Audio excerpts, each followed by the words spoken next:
Bonjour et bienvenue dans Deviens Inspirant, le podcast qui te permettra de t'ouvrir à de nouvelles méthodes d'évolution, de réflexion et à une meilleure connaissance de soi. On abordera des sujets autour du développement personnel, de la psychologie et de la spiritualité. Je suis Gélissa Cerveau, je serai ton cobaye. J'apprends, j'expérimente ce que font des personnes inspirantes qui réussissent et je te transmets ce qui fonctionne le mieux dans le but de t'aider à devenir la personne que tu veux être et à inspirer ton monde.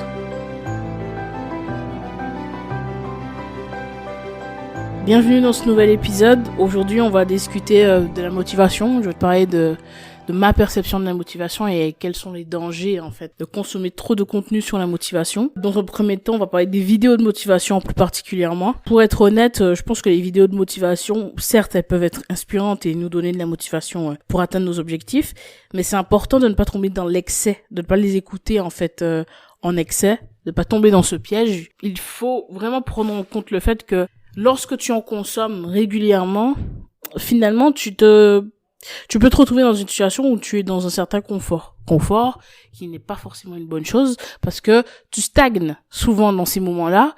Il faut savoir qu'il ne faut pas être tributaire d'une motivation extérieure, mais trouver sa motivation intérieure, la raison pour laquelle tu fais ce que tu veux, la raison pour laquelle tu vas agir. La première chose à considérer, c'est que les vidéos de motivation peuvent nous donner une fausse idée de la réalité. Et c'est vraiment important, c'est un point que je veux aborder parce que je pense qu'il est nécessaire de se rendre compte des pièges dans lesquels tu peux tomber assez facilement. Les personnes qui font des vidéos de motivation très régulièrement, certes, certaines veulent te motiver, etc., mais on te dit pas tout. On ne te dit pas que ça ne suffit pas. On ne te dit pas parfois que il y a des efforts concrets à faire dans la matière. Certes, voilà, ça peut être utile pour toi, ça peut être utile de pouvoir avoir ces petites vidéos, ces petites inspirations, et même moi j'en fais parfois, je te motive à travers certains podcasts, certes, mais je pense qu'il faut ramener à la réalité et se dire qu'en fait les personnes qui font des vidéos de motivation, beaucoup d'entre elles, faut être honnête, elles ont une vie que tu n'as pas, donc pouvoir se sentir un petit peu comme elles, pouvoir te dire que tu vas atteindre ce qu'elles ont atteint, c'est compliqué, parce que tu sens une telle différence, un tel gap entre ce qu'elles produisent, ce qu'elles font dans leur vie, la réalité auquel elles font face et celle à laquelle tu fais face. Donc c'est quand même quelque chose à prendre en compte. Les personnes qui partagent ces vidéos ont souvent atteint un certain niveau de succès, mais ils ne montrent pas toujours les difficultés qu'ils ont rencontrées pour y arriver. Et ça peut entraîner des attentes irréalistes et de la déception lorsque tu ne parviens pas à atteindre tes objectifs. Écouter trop de vidéos de motivation peut nous empêcher de prendre des décisions efficaces et on peut devenir trop focalisé sur les objectifs à atteindre et oublier les étapes nécessaires pour y parvenir. C'est extrêmement important de se rappeler que ce sont les actions qui ont un impact. C'est comme un petit peu avec la foi. Moi, je suis quelqu'un qui a la foi, qui croit très fort. Je suis une personne, on peut dire, entre guillemets, spirituelle. Je pense sincèrement qu'une personne qui a la foi, mais qui ne fait rien, n'aura pas les mêmes achievements, les mêmes succès qu'une personne qui n'a pas la foi, mais qui agit tous les jours. C'est à force d'itérer que tu as des résultats. C'est pas simplement en visualisant ou en t'imaginant dans un yacht que tu l'atteindras. Ça peut également nous rendre trop impatients et nous pousser à prendre des risques inutiles pour atteindre nos objectifs rapidement. Certes, on va te dire agis parfois, mais la réalité c'est qu'il faut être patient.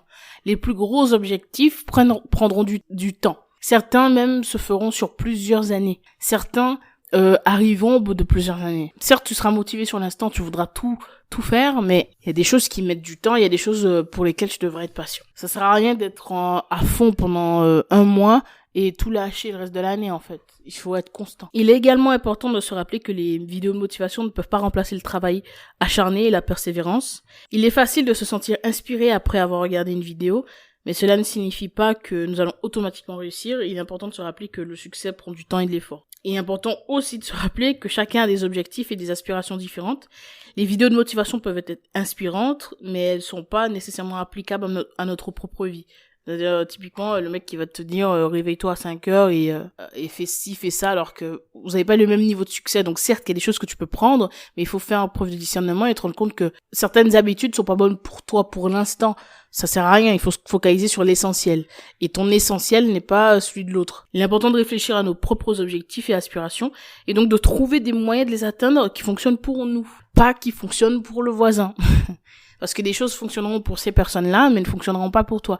Typiquement, un exemple très simple qui va sans doute te parler, c'est les chronotypes, par exemple. Il y a des gens qui seront facilement inspirés le matin, qui pourront travailler facilement le matin, d'autres plus dans la journée, etc. Si t'es quelqu'un du matin, voilà, forcément, tu auras plein d'énergie, tu voudras travailler, d'autres travailler de nuit, etc. Donc, tu peux pas adapter ta vie en fonction de l'autre. Il faut adapter ta vie en fonction de tes objectifs, certes, mais aussi en fonction de qui tu es. Alors, évidemment, s'il faut, pour atteindre ton objectif, te réveiller tôt, il faut que tu fasses l'effort. Mais, si c'est pas nécessaire, à quoi bon se réveiller à 5 heures? Si tu veux te réveiller à 8 heures, c'est ok, en fait. À quoi bon se réveiller à 5 heures si c'est pas nécessaire? Donc, c'est important de se rappeler aussi que les vidéos de motivation ne peuvent pas remplacer le soutien et les conseils d'un pro. Donc, si t'es dans une phase où t'as vraiment de la déprime, parce que je l'ai connu, cette phase où t'es déprimé, donc tu regardes des vidéos de motivation, ça ne suffit pas. Si tu vas mal et si t'es peut-être en dépression, ça ne suffit pas. Il faut être accompagné d'une personne, d'un professionnel, et dans certains cas, d'un professionnel de santé. Dans d'autres cas, ça peut être un coach. C'est important parfois de se faire accompagner parce que tu n'auras pas forcément le recul de te rendre compte des axes à améliorer, de tes angles morts, de tes points de travail en fait. Tu n'auras pas assez de recul sur ta situation et puis tu seras forcément dans les émotions.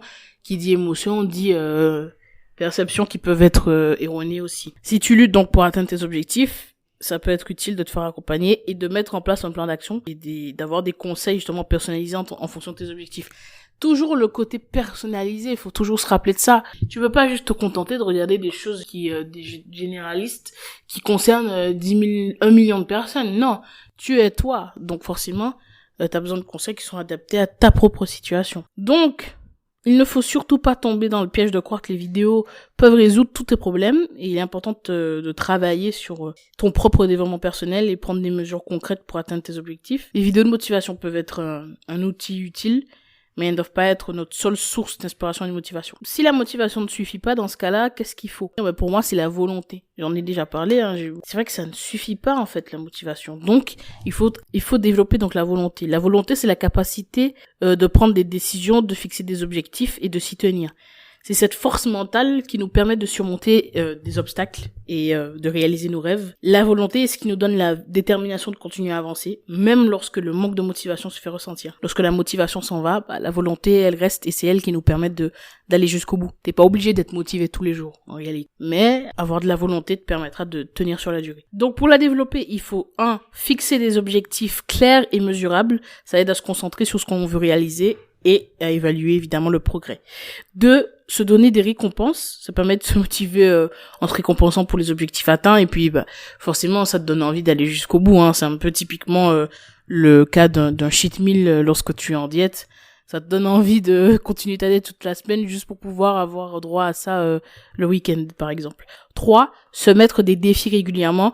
Se fixer des défis, pourquoi? Parce que c'est challengeant, ça te booste. Et puis, ça te permet de te rendre compte de quoi t'es capable. Au départ, t'as peut-être un manque d'estime, et au fur et à mesure du temps, tu te rends compte que t'es capable de faire beaucoup plus que ce que tu croyais au début. 4, pratiquer la méditation ou la visualisation. Alors, certes, ça ne suffit pas, mais, accompagné de tous les autres points que je cite, c'est très utile.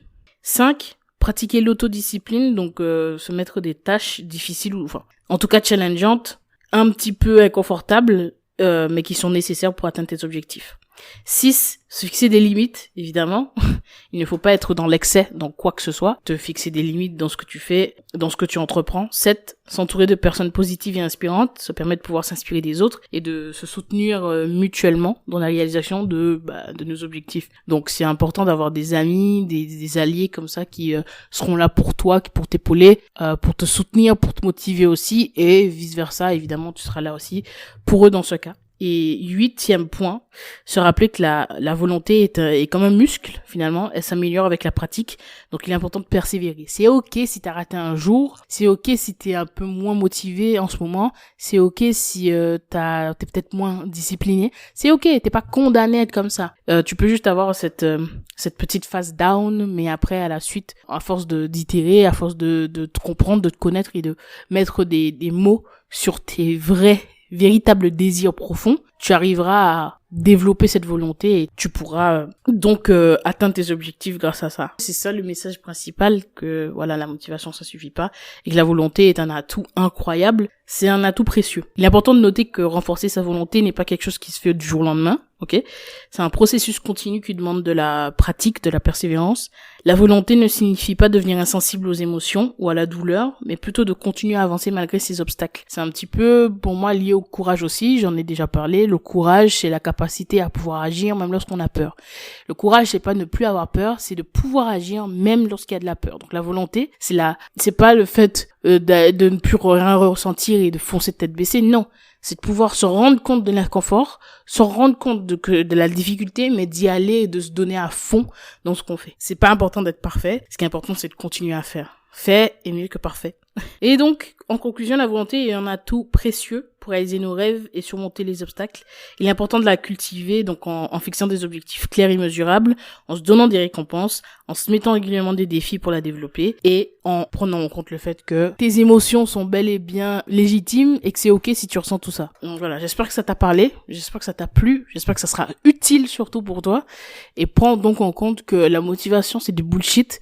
Arrête de te gaver de vidéos de motivation, arrête d'être un junkie du développement personnel et commence à agir, mais à agir de manière intelligente. Le but, c'est évidemment de faire et d'itérer et de se rendre compte que de ce qui a changé, de prendre en compte les points forts et les points faibles, tes dons innés et de les utiliser à ton service, au service de ta mission, au service de tes objectifs, de ta vie, de prendre en compte que ce qui compte, c'est vraiment la volonté et la discipline.